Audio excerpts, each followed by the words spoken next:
सर्वदी समृद्धा योगी गणत्रवंदे उत्तर दिग्विदिगंत्रे केवली जिन सिद्ध साधु गण देवा सर्वदी समृद्धा योगी गणत्रवंदे। ओम नमः। भूख लगी है इसलिए कहते हैं ना, नीतिकारों ने कहा है, भूख न देखे जूठी पात, नींद न देखे टूटी खाट, प्यास न देखे धोबी घाट, और काम न देखे जाति कुजात। नाम प्यास लगी आदमी कुछ भी कहीं भी पानी पी लेगा, बस प्यास भीतर। इसलिए आचार्य नीतिकारों ने कहा है, जब गहरी भूख लगे तब खाना खाना, जब प्यास लगे तो जहर भी वो अमृत का काम करेगा। देखा नहीं आपने फुटपाथों पर? देखो जब सुबह हम लोग आ रहे थे ऋषभ बिहार कृष्णा नगर जैसे क्रॉस किया, फुटपाथ पर बिंदास आदमी सो रहा था। जितनी सुकून की नींद एक फुटपाथ पर सोने वाले को आती है, क्या इतनी धनपतियों की ऐसी नींद डनलपी गद्दे पर आती है? सिर्फ खुजलाहट आती पर नींद नहीं आती है। खुजलाहट आएगी, दिन भर रात में मोबाइल चलेगा, करवटें बदलते रहे सारी रात, हम आपकी कसम, पर नींद नहीं आएगी, नींद नहीं आएगी। और नींद आना भी पुण्य है, नींद आना भी पुण्य है, और अति नींद आना भी पाप है। शरीर की जितनी आवश्यकता है उतना तो शरीर को मिलना ही चाहिए। यदि दिन भर तुम सो रहे हो तो तुम जीते जी मुर्दा हो, दिन भर तुम बैठे हो तो तुम्हारा शरीर बिल्कुल गोबर जैसा फैल गया है। गोबर कैसा होता है? सिमटा सिमटा के फैला फैला।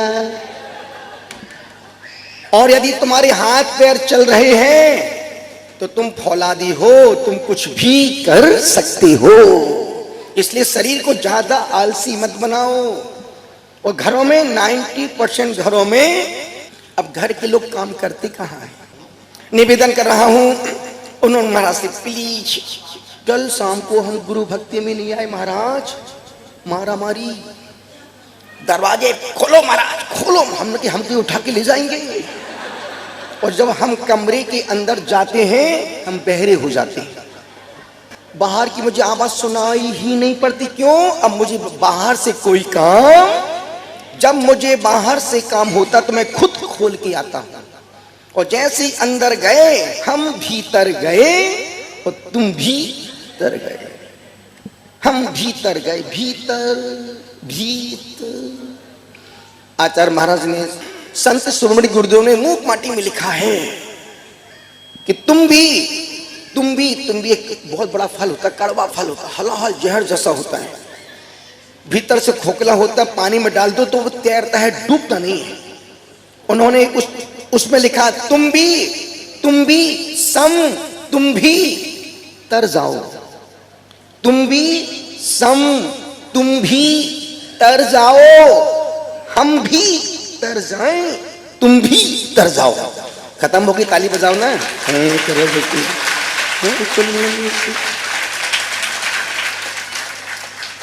तुम भी सम, तुम भी तर जाओ, और तुम भीतर जाओ, हम भीतर जाए, हम भीतर जाएंगे तो तरेंगे। और तुम जब तक तुम भी सम हल्के नहीं होगे तब भी तुम तरने वाले। अच्छा एक बात बताना, भारी पदार्थ डूबता है कि हल्का पदार्थ तैरता है? जो हल्का होता है वो ऊपर उठता है कि जो भारी होता है वो ऊपर उठता है? आपके जीवन में 20 साल में धन बड़ा है कि धर्म बड़ा है?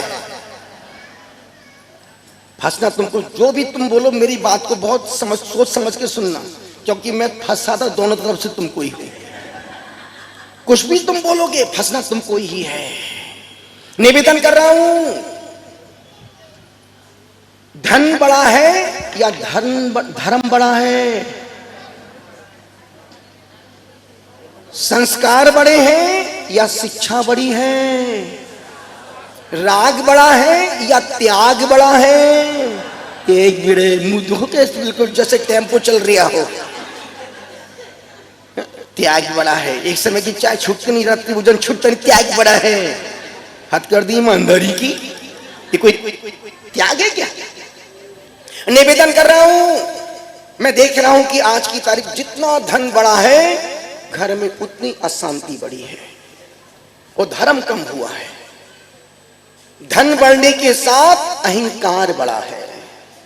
और मैं निवेदन करूं सूरजमल वालों, उतना धन मत कमाना कि घर की शांति भंग हो जाए, घर का प्रेम प्यार कम हो जाए, घर में तुम अपने बच्चों को, परिवार को, बीवी को समय ही ना दे पाओ। इतना पैसा मत कमाना, उतना ही कमाना कि 7 दिन में 1 दिन बैठ करके चारों सुख दुख की बातें कर सकें और एक साथ बैठ करके भोजन कर सकें। क्योंकि सूरज की गर्मी से तपते हुए तन को मिल जाए तरुवर की छाया, ऐसा ही सुख मेरे मन को मिला मैं जब से प्रभु की शरण में आया। मेरे राम, मेरे राम, सूरज की गर्मी से तपते हुए तन को मिल जाए तरुवर की छाया। सूरज की उतना ही धन दौलत पैसा कमाना जो तुम्हारे दिमाग पर हावी ना हो पाए। अब यदि देखा जाए तो हम बहुत बड़े हैं, हम बहुत बड़े। महावीर भगवान के बाद हमारा 1 नंबर आता है, हमारे महाराज जी ने हमको नंबर पास किया है और बाकी में इस मुल्क में कोई भी नहीं है। पर नहीं, जहां साधना है वहां अहंकार नहीं होना चाहिए। और साधना के साथ अहंकार भी बढ़ जाए तो क्या मतलब? फिर बुद्धुओं में ज्ञानी में क्या अंतर? स्वाध्याय होना चाहिए, स्वाध्याय के साथ जितना ज्ञान बढ़ता जाए उतनी भीतर लचक, विनम्रता अंदर आती जाना चाहिए। हम इनको गृहस्थ जीवन में इसलिए पसंद करते थे कि जितने विद्वान थे उतने भीतर से सरल थे और विनम्र थे। और सब एक नहीं प्रशंसा करके बात, जय जय गुरुदेव, जय जय, दूसरा को या तो जाने दो जाने दो, नहीं नहीं नहीं। जहां इन्होंने अपने उस विद्वत काल में, अपने गृहस्थ जीवन के समय में कोई भी यति मुनि राज क्षुल्लिका आर्य त्यागी भी आ गया, मंदिर में दिख गया, भैया जी आपको भोजन करने घर चलना है मेरे, उस परंपरा के निर्वहन करने वाले वो विद्वान हैं जिन्होंने अतिथि सत्कार किया। उस अतिथि सत्कार का एक फल मिला, जब मंदिर से चर्या के लिए निकलते हैं तो घर घर की रोटी बुलाती है, हे स्वामी नमोस्तु नमोस्तु।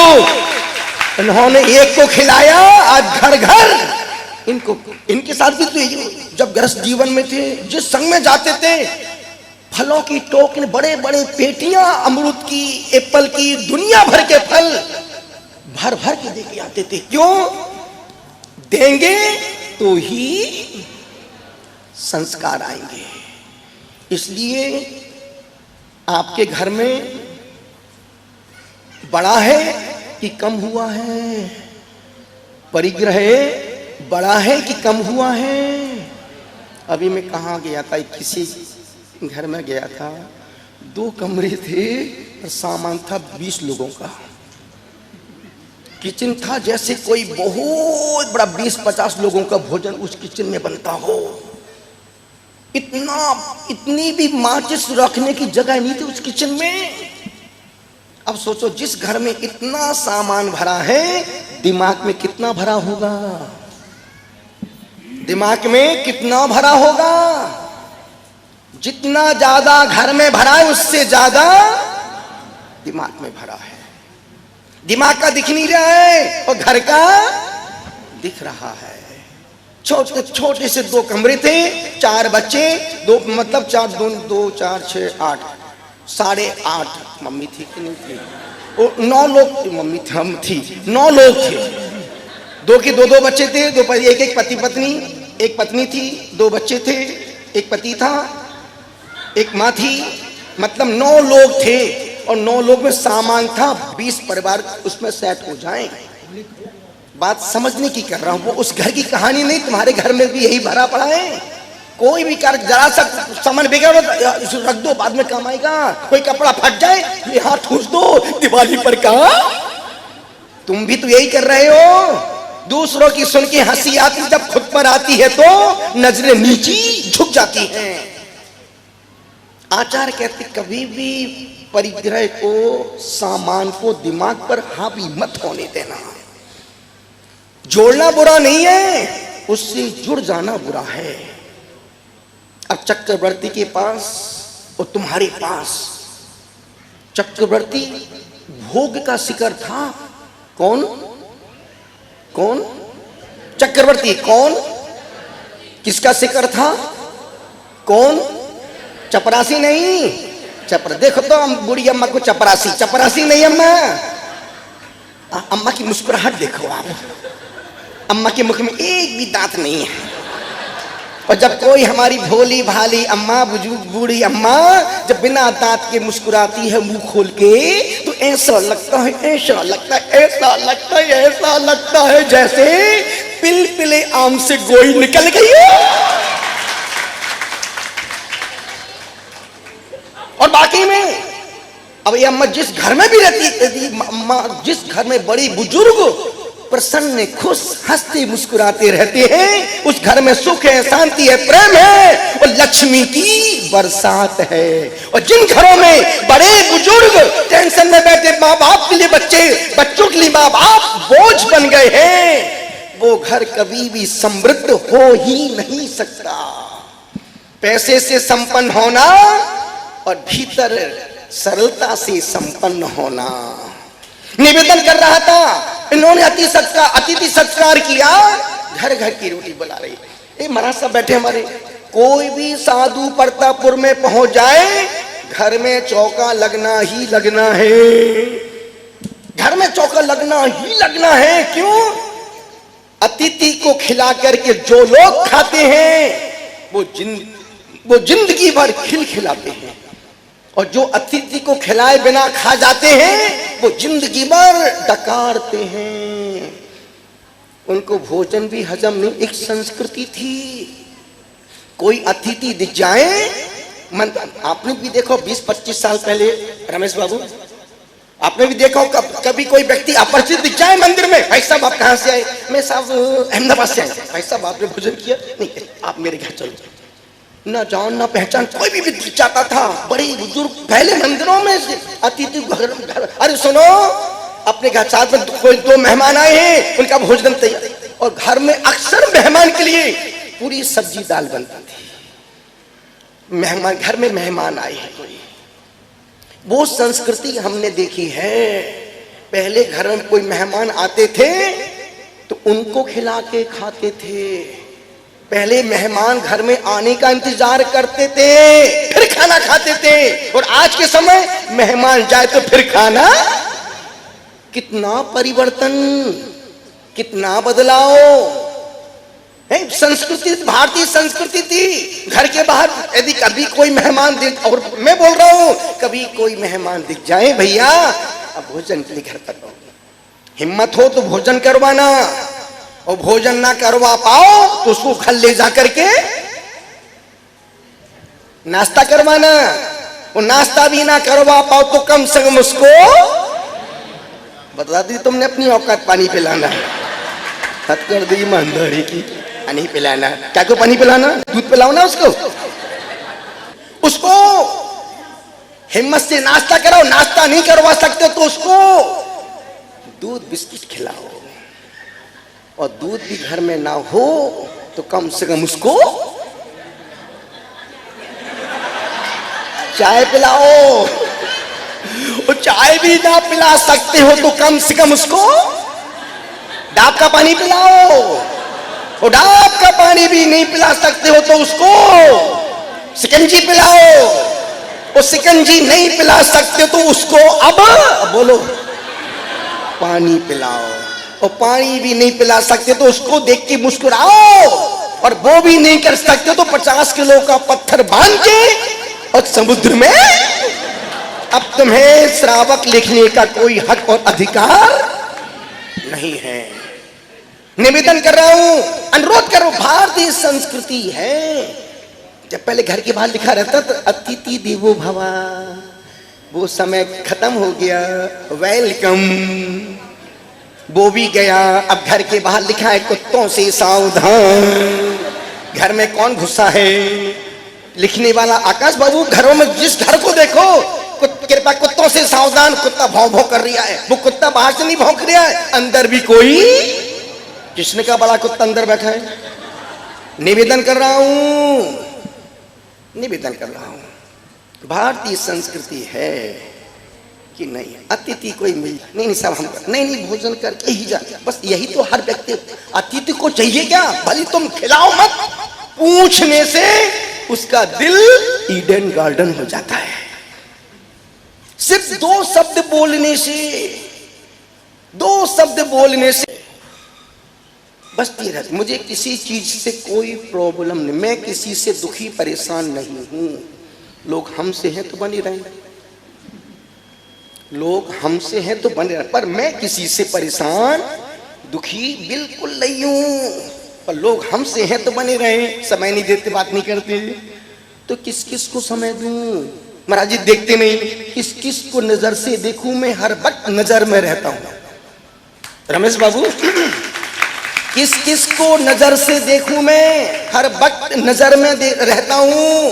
हम दो आंख से देखते हैं और हमको एक साथ हजारों आंखें देखती हैं। किस किस को नजर से देखूं? मैं हर वक्त नजर में रहता हूं। जीवन ही ऐसा पाया है, हर वक्त सफर में रहता हूं। आज यहाँ कल वहां, परसों वहां, नरसों वहां। निवेदन कर रहा हूं, संत की जिंदगी यही तो, संत और संसारी में अंतर है।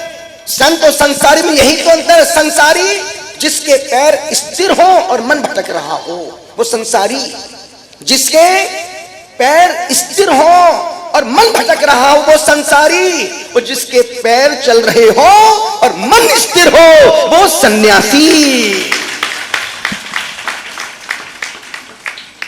निवेदन इतना सा कर रहा हूं, सुबह बहुत अच्छी बात कही कि कुंद कुंद समद भट्ट स्वामी ने एक बहुत प्यारी गाथा कही थी, विश्वासा बताती तो ध्यान रखना, नजर अच्छी होती है तो पत्थर भी परमात्मा दिखाई देता है, और जब नजर में किरकिरी आ जाती तो परमात्मा भी पत्थर जैसा दिखाई देता है।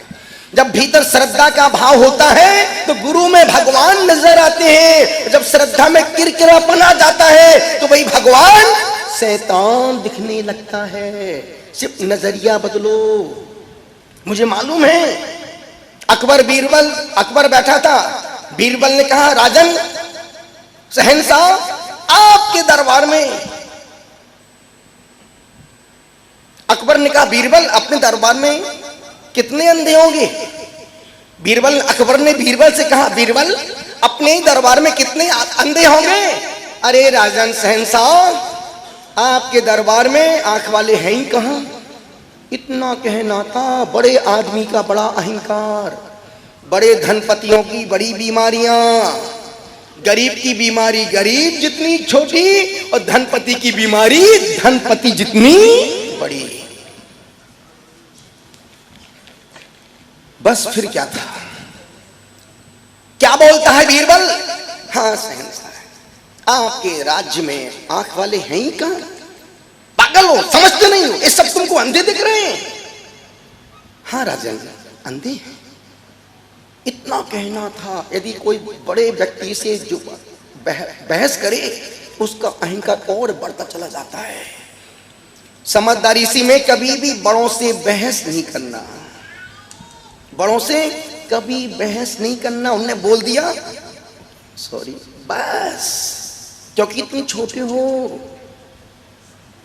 और जब बड़े कभी कुछ बोले तो समझदार होने के नाते अपने को मौन हो जाना चाहिए। और वैसे भी आदमी को 5-6 जगह मौन रखना चाहिए। व्यक्ति को 5-6 जगह मौन होना चाहिए। जब नहाने जाओ तो मौन पूर्वक मौन रहो।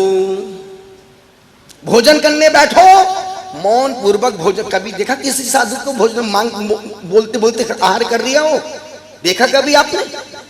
आकाश कभी देखा आपने कि कोई साधु बोल बोल के हाँ भैया रोटी लाओ, आम का रस लाओ, पना लाओ, नमक लाओ, थोड़ा नींबू में मिर्च डाल दो? कोई जब तुम्हारे साधु मौन पूर्वक खा सकते हैं तो तुम भी घर में भोजन मौन पूर्वक कर सकते हो। और मौन से भोजन करने में जो आनंद आता है तुम सोच नहीं सकते हो। जो लोग मौन पूर्वक भोजन करते हैं लोग उनको मना मना के खिलाते हैं। जो लोग मौन से भोजन करते हैं, देखा नहीं महाराज जी, महाराज जी एक रसगुल्ला और ले लो, एक इमरती और ले लो, एक गुलाब जामुन और ले लो, एक गिलास। क्यों मौन है? जो मौन से खाते हैं लोग उनको मना मना के खिलाते हैं, और जो मांग मांग के खाते हैं वो भिखारी होते हैं। देदाता के नाम तुझको अल्लाह रखे। एक रोटी ला दे, एक रोटी लाना, थोड़ा सब्जी ला पप्पू की मम्मी। भिखारी मांग रहे, सम्राट होके भिखारी जैसा मांग रही है। निवेदन कर रहा हूं, अनुरोध आपसे कर रहा हूं, गुजारिश कर रहा हूं, भोजन के समय मौन। और ध्यान रखना, ये दो लोग, ये दो मूर्ख के लक्षण जो चलते हैं और जिनके चलने की आवाज आती पट पट पट पट पट, मूर्ख के लक्षण है। और जो भोजन करते समय यदि आपके मुख से आवाज आ रही, एक असभ्य लोगों के लक्षण हैं। इतने साधु के आहार आप रोज आहार कभी देखा कोई साधु के आहार करते समय?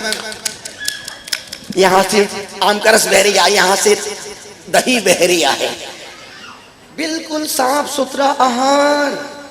और जिसमें थाली में खाते नहीं, आकाश बाबू, थाली में खाते नहीं, गिलास में पीते नहीं, दाल रोटी सब्जी चावल सब हाथ में लेना है। नहीं तो यहां से दूध बह रहा, पेट से दूध निकल रहा है, बिल्कुल नहीं।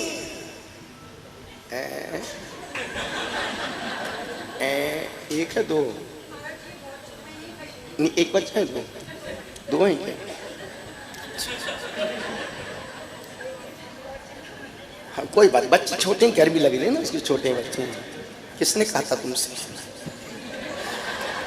निवेदन कर रहा हूं, नहीं समझते तो हमारे संघ में एडमिशन भर दो। हमारे संघ में सबका एडमिशन चालू है, पर इतने छोटे हैं कि 8 साल की बात क्या। निवेदन कर रहा हूं, भोजन के समय मौन, नहाने जाओ तो मौन, मलमूत्र के विसर्जन करने जाओ तो मौन, रात्रि में सोने जाओ मैथुन क्रिया के समय मौन, और जब मंदिर में आओ तो सिर्फ भगवान को देखना है, बोलना नहीं है। गुरुओं के पास जाओ, सिर्फ देखना सुनने का है, वहां पंचायत नहीं करना। क्यों? पता नहीं कि साधु के मुख से कौन सा शब्द मिल जाए वो तुम्हारे जीवन के लिए वो वट वृक्ष बन जाए। इनके लिए एक ही शब्द तो कहा था महाराज साहब बोले कि यार महाराज श्री 1 साल से मेरे 2 बार का नियम बहुत कठिन हो गया है, अब 3 बार का कर दो। हमने कहा बैठो, मेरा मौन था, हम तो बैठे रहे 2 मिनट 3 मिनट, सोचा कौन सा लव लेटर लिख रहे लंबा चौड़ा। जब पत्र हाथ में दिया, पहली लाइन लिखी थी, अब आज कल से एक समय भोजन करना।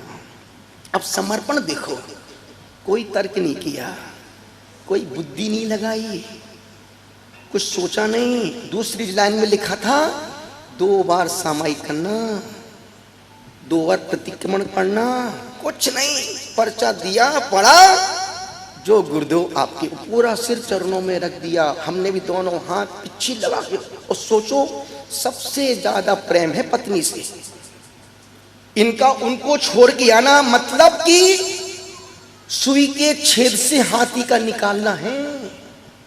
सुई के छेद से हाथी का निकलना, सिर्फ गुरु आज्ञा पर एक ही लाइन लिखी, ये बातें किसी से बोलना। सोचो जो प्राण प्यारी थी उसको भी अब गुरु की बातें शेयर नहीं की, और 20 दिन तक घर में रहे। 26 तारीख को 26 तारीख 25-26 को इनको घर से निकलने का मुहूर्त था, सम्मिश्र कराने का। सिर्फ बेटे को सौरभ से कहा, सौरभ अब पापा जी को हम अपने पास रखेंगे, गुरुदेव जो आपकी आज्ञा। बस इतना कहना था। वो दिन एक ही लाइन लिखी थी, अब आज से एक समय भोजन करना। वो दिन है कि आज का दिन, उस दिन के बाद से 2 बार न खाया न पानी पिया। और तुम होते तो महाराज रात में अनाज का त्याग की फलहारी ले सकते हैं क्या? महाराज जी रात में पीने की छूट है क्या? महाराज जी दूध पी सकते क्या? तुम्हारे एक नियम में 50 तर्क निकलते हैं। और जब समर्पण होता है, डू इन डाई करो। और निवेदन कर रहा हूं, अनुरोध आपसे कर रहा हूं, भोजन के समय मौन, नहाने जाओ तो मौन, मलमूत्र विसर्जन के समय मौन, रात्रि सोने के लिए जाओ तो मौन, मैथुन क्रिया के समय मौन। मंदिर आओ, सिर्फ भगवान को देखना है, पंचायत नहीं करना है। और गुरुओं के पास जाओ, देखो, सुनो, मुस्कुराओ। यदि तुम वहीं पंचायत करने बैठ जाओगे तो पता नहीं कौन सा शब्द कहने का मतलब है।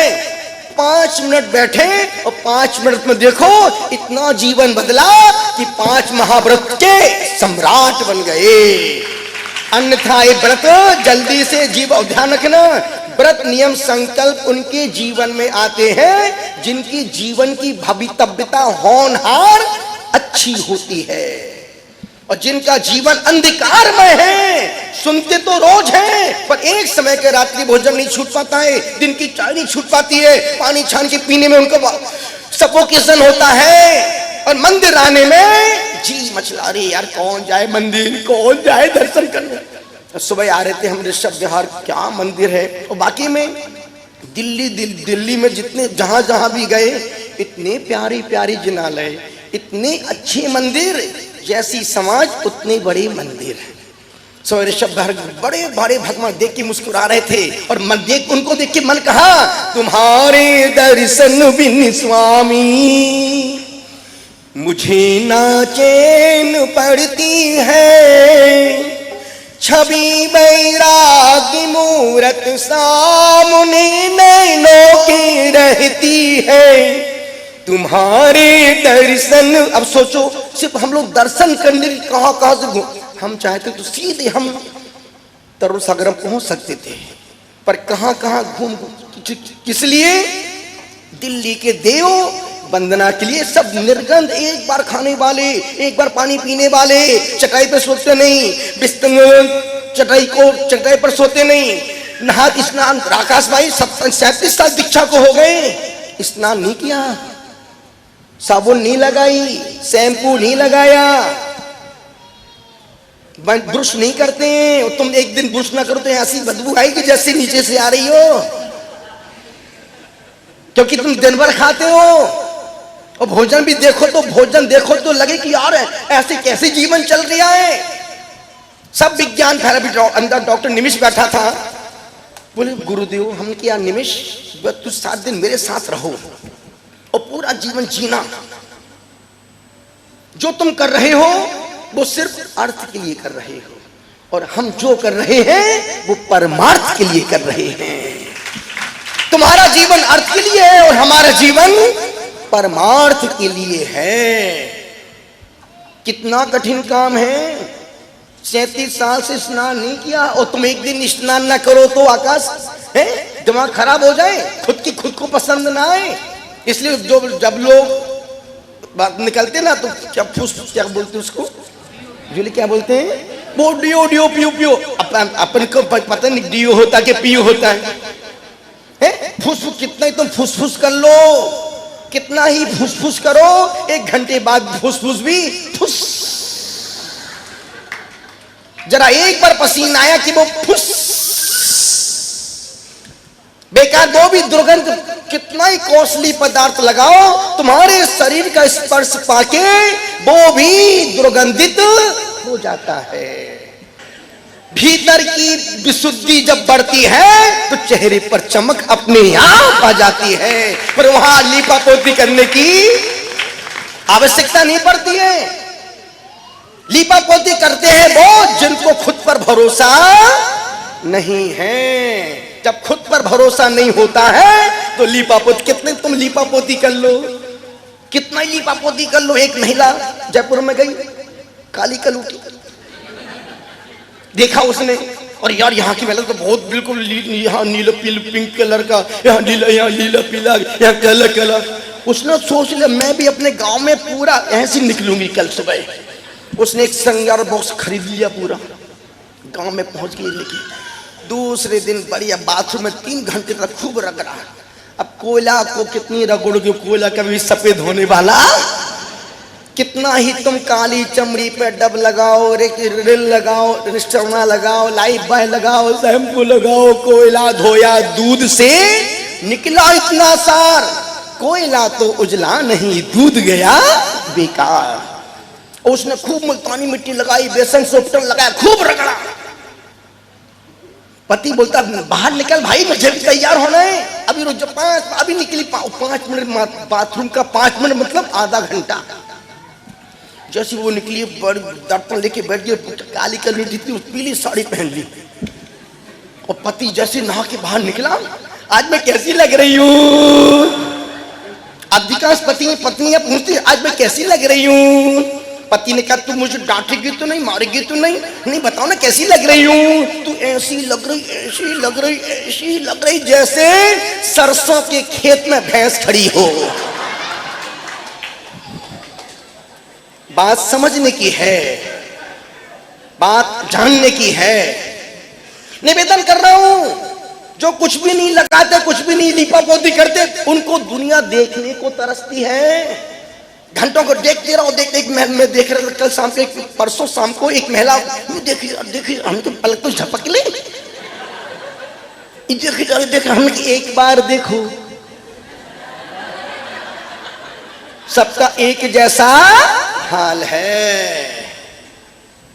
कितना ही देख लो, अपन भगवान को, जो अपने भगवान मंदिर के भगवान है, महावीर स्वामी, पारसनाथ भगवान, अब बचपन जब से मंदिर में, तब से आप भगवान को देख रहे हैं। कभी अब भगवान को देखते देखते कभी बोर हुए क्या यार वही मूर्ति काली काली। जितना देखो उतना ज्यादा देखने का मन करता है, क्योंकि उस वीतरागता में कोई विकार, वासना, द्वेष, पाप, मलाल नहीं। बस इस मुद्रा में इसलिए देखने का मन करता है। जितना देखो उतना ज्यादा, कबीर लिखता है मुझे लागे प्यास, जितना मैं पानी पीता हूं उतनी प्यास बढ़ती चली जाती है। जितना मैं गुरुओं के निकट जाता हूं, बीतराग परमात्मा के करीब जाता हूं, उतना ही, लेकिन उनके साथ होगा जिनका धर्म से, गुरुओं से, परमात्मा से अटैचमेंट है। निवेदन कर रहा हूं, वो अकबर ने बीरबल से कहा, तुम तो भूल गए। अकबर ने बीरबल, आज तुम्हारी परीक्षा कर रहा हूं, एक शाम तक तुम मुझे 1000 अंधों की लिस्ट लाके दो, नहीं तो मैं तुमको अंधा कर दूंगा आज।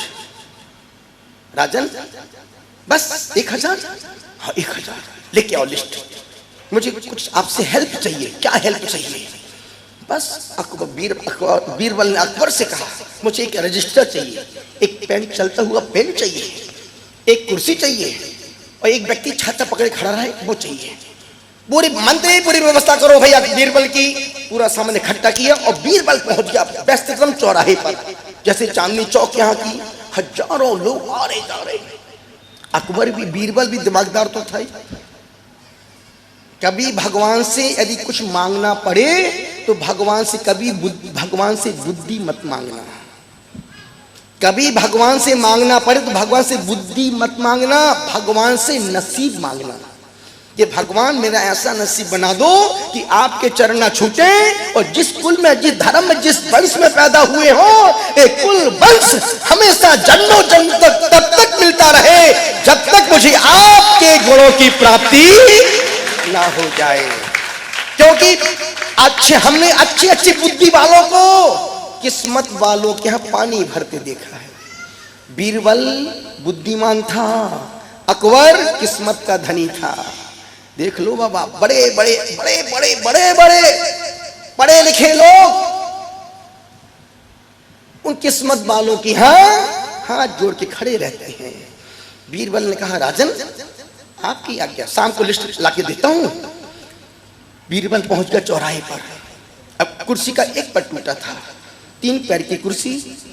अब बीरबल कुर्सी पर बैठ गया, अपने पैर का जूता निकाला, एक पैर को दूसरे पैर पर रखा, अपने उस सहयोगी से कहा, तू छाता तान के खड़ा हो जा। जनवरी का महीना, ठंडी का महीना, और वो छत्ता तान के खड़ा है।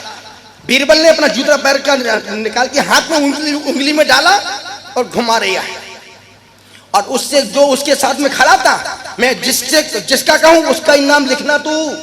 अपना तर्क मत करना, जो मैं कहूं उसका नाम लिखते जाना, बस तू नाम लिखना, तू छाता लेके खड़ा लेना और मैं तुमको नाम देता हूं। अब बीरबल ने आंख बंद की, एक पैर को यूं रखा और घुमा रिया, उंगली जूता पैर से निकाला, उंगली में डाला, यूं घुमा रिया। अब जो निकले, बीरबल क्या कर रिया है, लिखो इसका नाम। अब जो निकले, बीरबल क्या कर रिया, लिखो इसका नाम। अब जो निकले, निकलते निकलते ये आवाज पहुंची खजांची के पास कि बीरबल को ठंडी में गर्मी चढ़ गई है। चौराहे पे बैठ के जूता निकाल के घुमा रही है। खजांची को भरोसा नहीं हुआ, है कोई नहीं, सब पागल क्या। वो देख खजांची देखने के हजारों की भीड़ इकट्ठी हो गई और वो भीड़ को चीरते चीरते जैसे पहुंच, बीरबल क्या कर रहा है, लिखो इसका नाम। खजांची ने अकबर से कहा, राजन आज बीरबल को पता नहीं क्या हो गया, ऐसा जूता घुमा रिया, हो नहीं सकता, पागल है क्या। अकबर गया, अपने रथ पर सवार, हजारों की भीड़, और भीड़ को चीरते अब जितनी भीड़ थी उतनी बात तो बोलना पड़ेगा ना, जब तक नहीं पहुंचेगा तब तक तो बोलना पड़ेगा। चीरते जैसी अरे बीरबल क्या कर रहा है, लिखो इसका नाम, लिखो इसका नाम। जवाब नहीं दिया उसने, लिखो इसका नाम।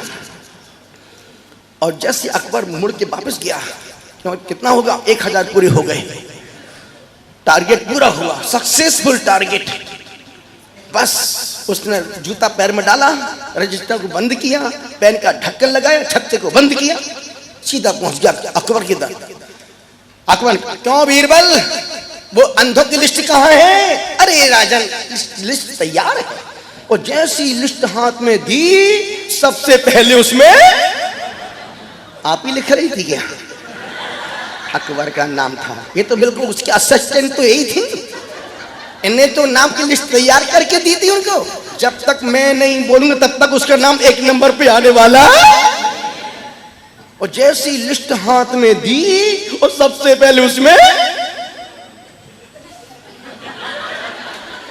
दीपेश, और सबसे 1 नंबर पर उस पे अकबर का नाम लिखा था। अब लिखा था, अकबर ने 3 बार चश्मा निकाल के ऊपर नीचे किया, पहुंचा उसको। कई बार होता है ना कि आप कोई पेपर समाचार पढ़ने चश्मा लगाएं, अरे हो ही नहीं सकता, फिर चश्मा निकालता, फिर पढ़ता, फिर दिखता, फिर पहुंचता, अरे इनके मर गए क्या। अरे कई बार खुद की आंखों पर भी भरोसा, अकबर को भरोसा ही नहीं हो रहा था। बीरबल, मैं तुमको अंधा दिख रहा हूं। राजन, जब मैं देख रहे थे, जब मैं पैर पे पैर रख के बैठा हूं, जूता घुमा रही हूं, फिर क्यों पूछ रहे कि बीरबल क्या कर रहा है? अकबर, अंधे ही अंधे नहीं, आंख वाले भी अंधे होते हैं। अकबर की बात समझ में आ गई। अब वो अंधे नहीं, हम भी तो अंधे हैं। हम मंदिर में देख करके भी, यदि मंदिर में आप आए, मंदिर में कोई भी नहीं है और पंखा चल रहा है और तुम देख के जा रहे हो, तुम भी आंख वाले अंधे हो। कोई किताब पढ़ी है और तुम्हें देख, कोई पढ़ने वाला कोई भी नहीं है और पढ़ी है, अपनी तरह हमने थोड़ी पढ़ी, जिसने पढ़ी रहने दो। तुम भी आंख वाले, तुम देख करके भी अनदेखा कर रहे हो, इसका मतलब तुम आंख वाले अंधे हो।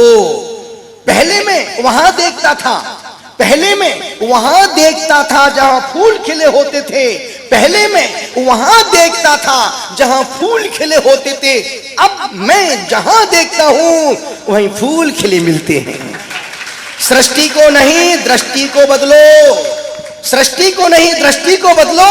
दृष्टि का परिवर्तन जीवन का सबसे बड़ा परिवर्तन।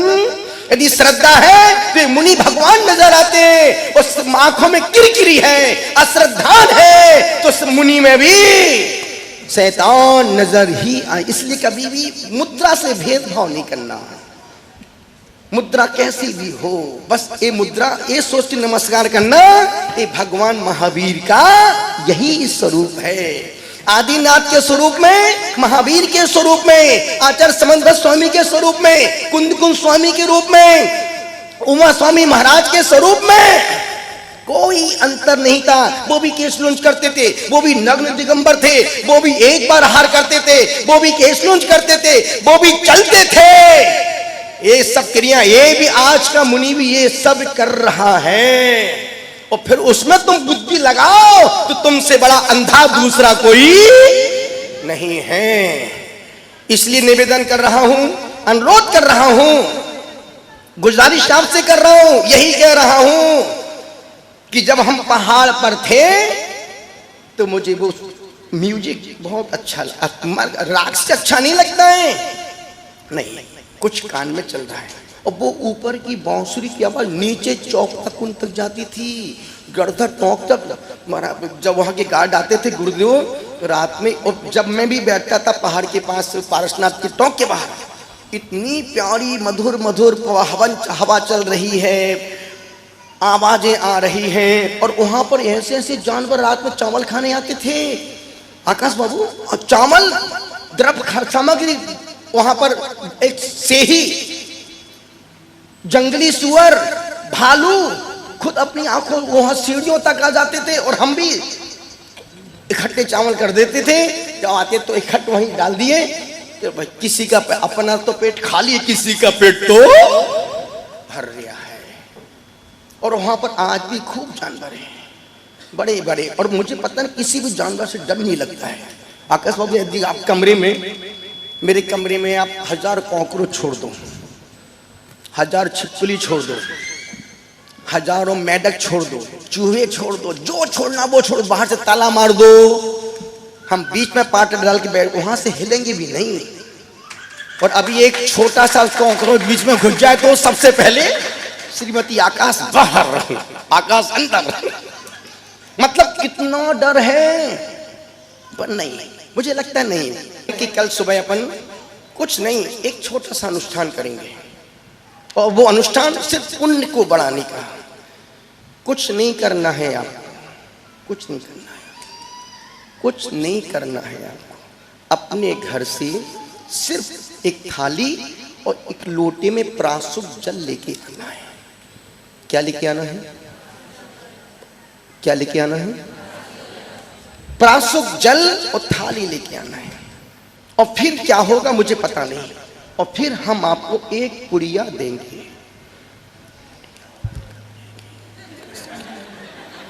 और ध्यान रखना भाई, देखो एक घर से एक ही थाली, एक घर से 5-6 थाली लेके मत आना, एक घर से एक थाली, एक लोटा, एक परिवार से एक एक। और फिर जब यहाँ पर आएंगे हम धीरे से आपके हाथ में, और एक छोटा सा नियम इसके साथ, एक नियम, जब भी हम बाहर, घर के बाहर भोजन करेंगे, भोजन जूठा नहीं छोड़ेंगे। हाथ ऊपर देख महाराज, आप देखना सबको, जिसका हाथ में उसका धक्का मार के हाथ ऊपर करो, बोलो हे गुरुदेव, हम घर में जब भी भोजन करेंगे 9 बार नमोकार मंत्र पढ़ के भोजन करेंगे। यदि भूल जाए तो बाद में 5 माला फेर लेंगे, अब तुम्हारे बाप भी नहीं भूल पाएंगे। और जिस दिन तुम भोजन जूठा छोड़ो, घर में आके अपने नौकर को 5000 रुपए दान में दे देना कि बेटा आज मैंने भोजन जूठा, एक पूरी भोजन जूठी छोड़ी थी, ए बेटा 5000 तू बख्शीश में। अब तो और नहीं छूटेगा, अब तो थाली चाट चाट के चलते हैं, महामंत्र नमोकार को गाते हैं। ओ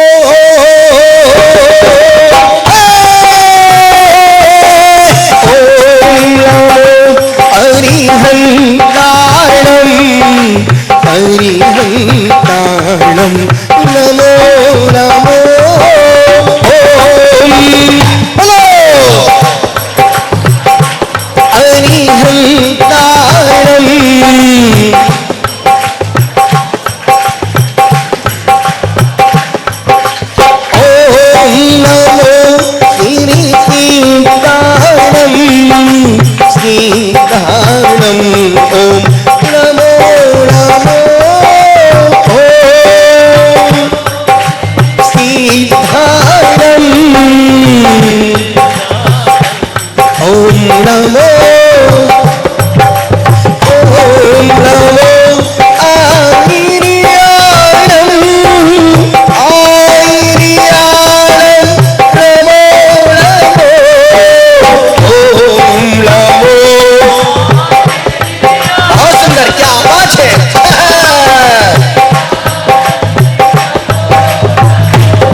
बोला था हमारे जो इतने सारे बच्चे रहते हैं, दीपेश भाई, उसमें जूली का नाम भूल गया है, आंसू भाई, जूली। 93 से ये पूरा परिवार हमारा भिंड वाला कोठी वाला परिवार है, महावीर मेडिकल, पूरा परिवार, उस परिवार के, उस कोठी वाले परिवार के हम कुल गुरु होने का गौरव प्राप्त करते हैं। हाँ, गुरु वंदना के सुरों को गाते हैं। इस सोच से कई बार होता है ना कि कमरे में 5 लोग बैठे हैं, आकाश बाबू कमरे में सब 5 लोग खास लोग बैठे हैं, हमने 4 को पेन दिए, 1 को नहीं दिया। वो मेरे बारे में अच्छा सोचेगा बुरा सोचेगा, तो गुरुदेव ने मेरी इंसल्ट कर दी। मन में संसारी पर यदि मैं भी होऊंगा तो मैं भी बुरा सोचूंगा, कैसा महाराज यार, सबको दिया मुझे छोड़ दिया, पेन में रखा था पर हम जानबूझकर हमको नहीं दिया। अब इसका विपरीत दूसरा पक्ष देखो, हमने 4 को पेन नहीं दिया, सिर्फ उसको ही 1 पेन दिया। अब क्या बोले, देखा मैं VVIP। बस विचार बदलने में ज्यादा मन ज्यादा बतू नहीं लगता है, और मन इतना सेंसिटिव है तो मिनटों में बदल जाता है, मिनटों में बदल जाता है, मिनटों में बदल जाता है। अब जैसे देखना, आप मंदिर गए, मंदिर में 1 बजे का समय था, मंदिर में कोई भी नहीं है, सिर्फ आप अकेले थे। आपका मन जेब में हाथ डाला, पर्स निकाला, उसमें सिर्फ 500 के 2 नोट निकले। 1 नोट नया था, 1 पुराना था। कौन सा नोट गुल्लक में डालोगे? अपनी, मुझे पता तुम्हारी कोई औकात कितनी है, नए डालेंगे, नए पगला, नए तो तुमसे छूटता ही नहीं है, कौन सा नोट गुल्लक में जाएगा? 100%। अब इसका विपरीत पक्ष देखो, आप किसी शादी पार्टी में गए, बारात जा रही है, आज मेरे यार की शादी, आज मेरे यार की शादी, आपने पर्स निकाला, फिर 2 नोट निकले, 1 नया 1 पुराना, कौन सा नोट ऊपर करोगे? बस तुम्हारी औकात ही है। गुरुदेव तुमको नमस्ते नमस्ते, गुरुदेव नमस्ते नमस्ते नमस्ते नमस्ते।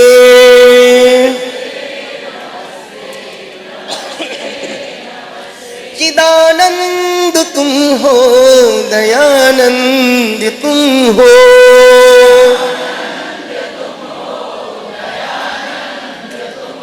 हमारे लिए तो श्री कुंद तुम हो,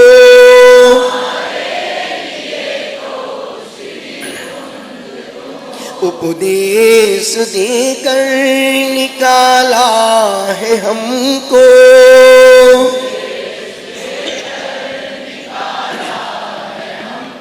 मोह की चिमाया मैं फंसते फंसते,